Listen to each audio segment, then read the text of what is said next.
지난 방송에서 우리가 삼성전자에 대해서 좀 깊이 있는 이야기를 나눠봤었는데요. 앞에서는 삼성전자 주식을 사지만 아시아계 자금을 운용하는 ETF 같은 창구를 통해서 뒤에서는 매도로 대응하는 세력이 있다. 그래서 주가가 좀 조정을 받을 수 있다라는 이야기를 하셨었는데 오늘 또 분위기가 약간 그런 쪽으로 가는 것 같기도 해서 이쪽 이야기를 좀 깊이 있게 들어보고 싶거든요. 대표님 어떻게 보셨습니까? 그러니까 전번 시간에 앞에서 삼성전자 100억 사는데 EM이나 이자 들어간 EWI를 삼성전자 300억을 팔 같은 규모로 때리면 네. 결론은 때리는 거 아니겠습니까? 그러니까 이런 구조입니다.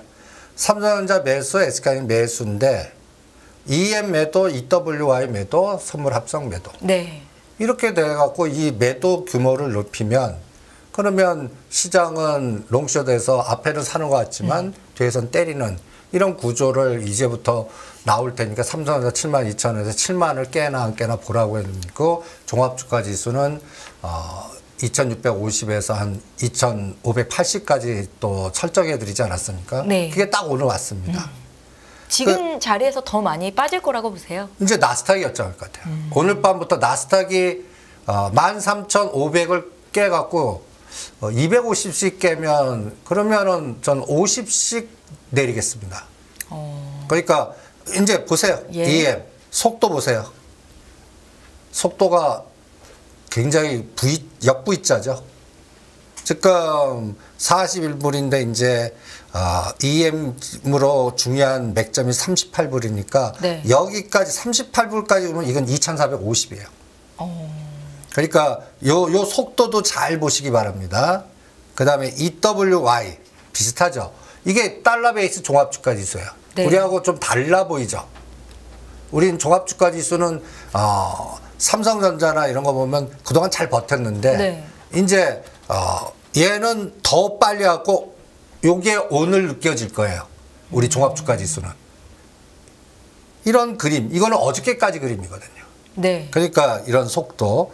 그리고 이제 보세요. 앞에는 삼성전자는 계속 외국인 사거든요. 그리고 최근에 연기금이 알게 모르게 계속 때립니다. 그리고 투신 쪽도 때리고 있고요. 금융투자만 샀는데 금융투자도 6월 14일부터는 오히려 매수보다는 매도 에너지로 좀 스위칭한 것 같고요. 그래서 이렇게 하다 보니까 그리고 이제 나스닥 이렇게 한번 그려보시죠. 네. 13,500, 13,250, 13,000. 요거를 250에 놓고 13,500이 지금 종합주가 2,980이에요. 자고 일어났는데 나스닥이 한 200에서 300 빠져버린 거예요. 네. 그러면 삼성전자 7만전자 붕괴해서 6만 8, 9천 정도 보이면 이때 종합주가 지수는 2,550 정도. 그러니까 13,250대 종합주가 지수 2,550. 그럼 13,000원. 그럼 2,500 근처. 얘한테 물어볼 거예요. 그러면 이거를 결정하는 건 누구예요? 지금 여기서 빅테크주들? 그쵸. 빅테크에 지금 테슬라하고 엔비디아만 강하잖아요. 다른 것들은 약간 좀 이제 좀 뭐라 그럴까요? 에너지가 좀 축소되고 있고. 그러면 이 두 가지 버틴 축마저도 무너지면 어떻게 돼요? 그러니까 절대 테슬라하고 엔비디아는 꺾이면 안 돼요. 그런데 이게 이제 그래서 제가 7월 달과 8월 달을 네. 검증의 시간이라고 표현하겠습니다. 검증의 시간이요? 네. 그러니까 그동안 뭘 검증해야 되는 거죠? 실적. 실적이요. 가장 그러니까 삼성전자는 7월 5일이나 7월 7일 날 진짜 좋게 나오는지 전번 1분기에 비해서. 그렇죠. 예. SK하이닉스는 7월 말 정도에 적자 폭이 축소되거나 진짜 뭐 좋다고 그러잖아요. SK하이닉스가 더 갔거든요. 이게 실적이 뒷받침돼서 간 건지 오히려 보이지 않는 에너지에서 나중에 엎어버리려고 롱숏 전략에서 분출시켜서 이제 엎어버리는데 폭탄 제조로 올린 건지 그게 검증이 될 거라고요. 미국도 마찬가지예요. 빅테크주들, 엔비디아 이제 다음 요번 또 분기 실적 때 전번 분기하고의 주가는 슈팅했는데 그걸 커버할 수 있는 에너지가 더 나올 건지 네. 아니면 수치가 뒷받침 안 돼주면 그때 역V자 걸릴 거 아니겠습니까? 이게 검증의 시간이 이제 도래한다라고 봅니다. 그래서 삼성전자는 이 7만 전자가 상징적으로 굉장히 중요하지 않습니까? 그렇죠. 예, 7자가 6자 받으면 이게 또 얘기가 다르지 않습니까? 그러니까 7만 전자. 그리고 여기가 6만 6천인데 이 6만 6천이 종합주가 지수로 굉장히 의미 있는 자리들이에요. 요게 이제 삼성전자 6만 6천 원과 6만 5천 원이 전에는 2,500과 2,550 사이에서 계속 엮였을 때 위치했던 자리거든요. 네. 이게 지지해야죠. 최악의 경우라도. 근데 이것마저 붕괴하면 이건 또 추세 하락이 아니겠습니까? 그러니까 이런 것들이 이제 하나둘씩 검증을 해야 됩니다. 그러면 파생 쪽에서는 지금 보세요. 5월 15일이 323이었고 그 다음에 3월 달이 307에서 시작했는데 1, 2, 3로 급등하지 않았습니까? 네. 거의. 그래서 요번에 5월 15일 날 여기서 이제 350 고점 찍고 지금 조정 중입니다. 오늘 어디까지 빠졌냐면 341단까지 공격을 했습니다. 네. 장중에는 341.0도 살짝 깼다가 돌리는데 야간에도 지금 341과 340 요 일 사이에서 왔다 갔다 하고 있습니다. 근데 상징적으로요. 요 직전 고점이 4월 14일에 338이거든요. 네.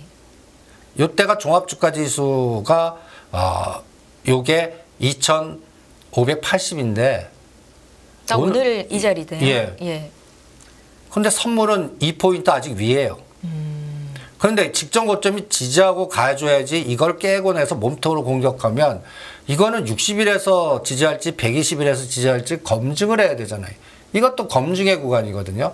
이게 빠진다는 얘기는 바스켓 20개가 계속 매도 공격 들어갔다는 얘기예요. 그럼 현대차 뭐 각 종목마다 차이가 있을 뿐이지 계단식으로 떨어진단 말이에요.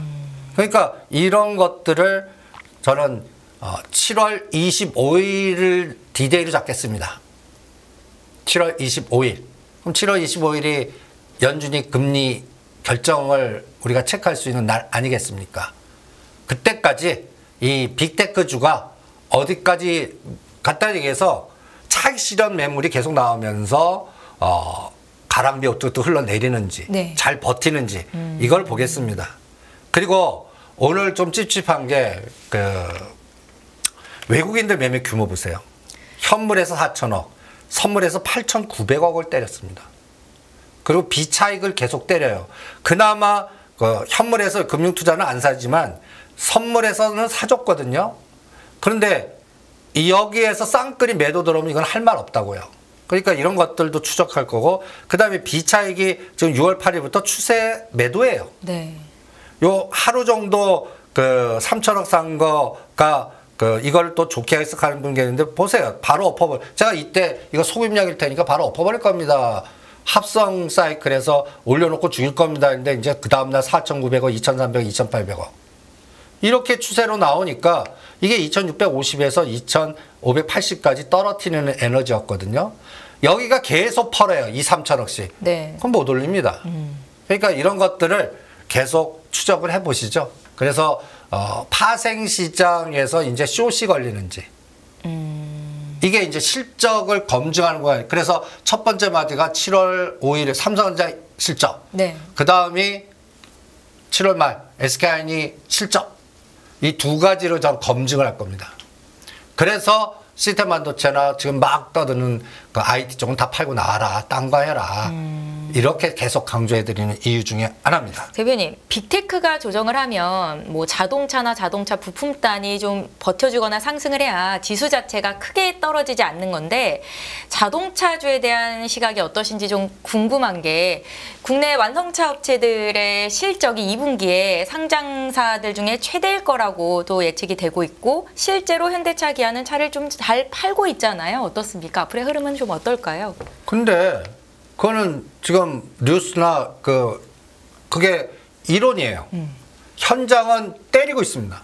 그래도 오늘 하루 기아, 현대차가 좀 올랐잖아요. 83,000이 굉장히 중요한 가격인데 이거 한번 보시죠. 네. 저는 여기서 문제가 발생했다고 봅니다. 6월 7일, 8일. 이 77만 주, 24만 주를 그 사이에 이런 에너지가 없었어요. 근데 이 9만 원에서 뭔가 시장을 뭔가 한번 하루에 4.8이나 급락시키면서 네. 하루에 77만 주를 때렸다는 얘기는 삼성전자를 하루에 한 500만 주, 700만 주 때렸다는 거하고 비슷해요. 그러니까 여기서 갖다 해서 짱돌 매물 나왔거든요. 그리고 나서 그걸 커버하는 매수가 하나도 없어요. 그러니까 이게 저는 문제라고. 그래서 자동차도 밸류체인의 자동차 부품은 가능하다고 봅니다. 근데 이 메인은 간단히 예를 들어서 SK 기아를 주가를 보시면 예. 이게 59,000원에서 91,000원까지 올랐습니다. 그래서 21선 깨면 안 됐어야 돼요. 이게 87,000원 지지했었는데 이게 붕괴하면서 이날입니다. 장대 음봉 맞아갖고. 그럴 때 저는 이럴 때 보는 척도가 하나 있습니다. 상승을 일로 놓는 거예요. 네. 그리고 나서 이걸 4등분을 해봐요. 그래서 4등분에서의 그 제로에서 25% 능선까지의 날짜, 거래량 규모, 25%에서 반 동안의 날짜, 거래량 규모, 이걸 통계를 다 냅니다. 그래 놓고 옆에 수치도 놓고, 그래서 일반적으로 75% 능선을 지지하면 이게 다시 고점을 돌파할 확률이 높아지는데 그게 83,000원입니다. 네. 지금 자리예요. 그런데 상승폭의 반을 붕괴시켜요. 이게 75,000원입니다. 제가 까만 박스를 거두고 이게 121선이에요. 빠질 때 A, B, C로 여기까지 빠지면요. 이건 2,500 깼다는 얘기입니다. 네. 그러니까 여기서 지금 이 장대 양봉을 준 77만 주를 커버하는 매수가 안 들어오면 얘도 마찬가지로 지금 숏에 걸렸다라고 생각을 합니다. 그래서 얘도 7월 말에 검증을 할래요. 얘도 실적의 검증. 실적은 좋을 거라고 예상이 되던데요. 근데 그렇죠. 그런데 가장 황당한 실적이 좋았는데 반영됐고 다 새로운 이미 악재 반영이 때문에 됐다. 떨어뜨리면 어떡하실래요? 그럼 그게 정답이잖아요. 그걸 우리는 검증의 시간이 도래했다 이렇게 표현을 하겠습니다. 그래서 모든 종목 빅테크나 주도주 사이클은 네. 검증의 시간 한 달 잡으시죠. 그래서 먹을 거 없다. 오히려 소외주나 다른 쪽을 들여다보시는 게 어떻겠나 이렇게 계속 강조해 드리는 거고, 그 다음에 이제 제가 또 고민이, 네. 제가 이런 얘기 자꾸 하지 않습니까? 우리 연기금 지금 터는 이유가 뭘까? 그 다음에 미중 간이 갑자기 대판 싸움을 해도 왜 화해를 할까? 이런 부분. 화해 모드로 가고 있죠. 예. 예. 저는 그게 끔찍한 악재 같아요. 왜요? 어떻게 해석을 하시는 거예요, 내부 대표님? 문제가 더 심각한 것들이 각자가 많으니까 야, 우리가 서로 싸우다 보면 서로 내상이 심하니까 일단 작전사 후퇴 서로 악수한 것 같은 느낌이 딱 들어요. 중국은 부동산 문제라든지 뭔가 정치적인 문제로 뭔가 지금 공동 부유를 주장하고 뭘 하고 하는데 지금 금리 인하할 정도 갖고도 아직 안 되고, 그다음에 중국 요새 갔다 오신 보면 완전히 뭐라 그럴까 생동력이 없는 국가가 돼버렸어요. 20, 30대 상해나 이런 데 가시면 완전히 무슨 우리가 완전히 코로나 때 명동거리 보는 것 같은 에너지가 급감하는 그런 거를 느끼면 지도부층에서도 느끼지 않겠습니까? 그러니까 내수 활성화 에너지가 안 나오는 거예요. 네. 그럼 지갑 열겠어요? 안 열죠. 그리고 정부의 정책 방향은 외부로 돌려요. 요새 보시면 자기 세력으로 해서 중동, 사우디, 프랑스 외부 쪽에는 대규모 투자해갖고 내 편 만들기 작업 계속, 그런 것들은 뉴스에 뭐 조단이 어디 투자했다, 뭐 사우디 어떻게 하겠다 이런 뉴스는 듣는데 내부적으로 뭐 공동부유와 그 다음에 동수서산에서 어디 대규모 투자해갖고 뭘 짓기로 했다 뭐 이런 거 하나도 안 듣잖아요. 그럼 일자리가 창출되겠어요? 청년 실업률이 지금 20%에 육박했다고. 그리고 예. 전 문제가 내부적으로는 저는 중국은 지금 썩어간다라는 생각이 듭니다. 이게 잘못하면 정치적인 시진핑의 권력마저도 시험대에 놓는, 옛날에는 이 원로들 세계에서 서로 균제가 있었거든요. 장점인파, 그다음에 공청단, 그리고 뭐 이런 것들이 있었는데, 네. 원이잖아요, 지금은. 이게 또 그러면 통제하기는 쉬운데 이게 산으로 갈 수 있다는 얘기예요. 그들이 신은 아닐 거 아닙니까? 네. 그러니까 이런 부분에 대한 게 문제가 돼 있는 것 같고 그리고 또 중국 지도부 입장에서는 당분간 대만에 집중할 것 같아요. 그럼 내년 1월에 총통 선거거든요. 네. 그럼 모든 에너지를 갖고 총통을 지금 있는 그 민진당보다 민중당으로 친중파로 바꿔서 뭔가 풀어나가려고 하는. 그리고 요번에 미국도 이제 하나의 중국을 찬성한다라까지 한 정도면 이게 이제 후퇴한 거거든요. 그러면 미국 입장도 이제는 바이든 정부는 재선에 집중하겠고 내부적으로 집중하겠다. 그리고 지금 금리를 그렇게 인상을 했는데 문제가 잘 해결이 안 되는 것 같거든요. 중국이요. 미국도요. 미국도요. 예. 그러다 보니까 가장 결정적인 게 뭐예요? 인플레이션이 꺾여야 될 거 아니에요. 그럼 인플레이션 꺾는 도중은 중국에서 저가 상품 막는 걸 풀어주는. 그러니까 이제 자넷 앨런 재무장관께서 자꾸 중국 가갖고 이제 서로 싸우지 말고 뭔가 풀어서 이 문제를 푸른 다음에 나중에 튼튼해진 다음에 싸워라. 뭐 이런 후퇴 전략들로 다 가는 게 악수한 게 아닌가. 그럼 이건 뒤집어 놓고 보면 네. 그동안 빅테크로 간 거거든요. 그러면 얘가 유지 못하는 상태에서 다른 거가 너무 나빠지면 이게 갭을 갑자기 잘 나간 것들이 급격하게 변동을 줄 수가 있단 말이에요. 자, 그래서 이번 미국 시장의 조정은 테슬라, 엔비디아한테 물어라. 지금 독야청청하잖아요. 네. 그러면 저는 독야청청하다는 얘기는 적들도 무시 생겼다는 얘기예요. 한 편만 있지 않거든요. 먼저 차익 실현하는 에너지도 있고 또 빌려다가 이 정도면 공매도 때리겠다는 에너지도 있을 거고 이게 충돌되는 시점이 딱 들어온 것 같아서 미국도 안심이 안 되고 네. 우리가 작년 10월 달부터 시작했거든요. 미국이. 그때 만 깨진 거 뭐고 7, 8천 간다고 그랬잖아요. 근데 지금 13,800이니까 거의 14,000까지 봤단 말이에요. 그러면 이제 13,000 깨면 안 돼요. 쟤네들은. 우리는 최대 후퇴해도 2,550 깨면 안 돼요. 네. 이거를 한 달 동안 검증하시죠. 검증해. 그러니까 저 현대차 기아도 현대차도 전 20만 원에서 가봤자 만 원, 떨어졌자 만 원. 기아는 잘못하면 7자 본다. 요거 84,000원이죠. 여기서 지지 못하면 75,000원, 77,000원. 거기가 매력적인 단가. 근데 그거는 아까 얘기한 대로 실적이 서프라이즈 나왔는데 주가가 그렇게 빠지는. 이게 7월 말에 검증이 되거든요. 네. 그러니까 이런 것들을 다 검증해야 돼요. 그래서 우리나라 대표되는 기업들은 다 검증의 구간이 왔습니다. 그러니까 시가총액 상위에 있는 기업들은 검증의 구간이 왔다.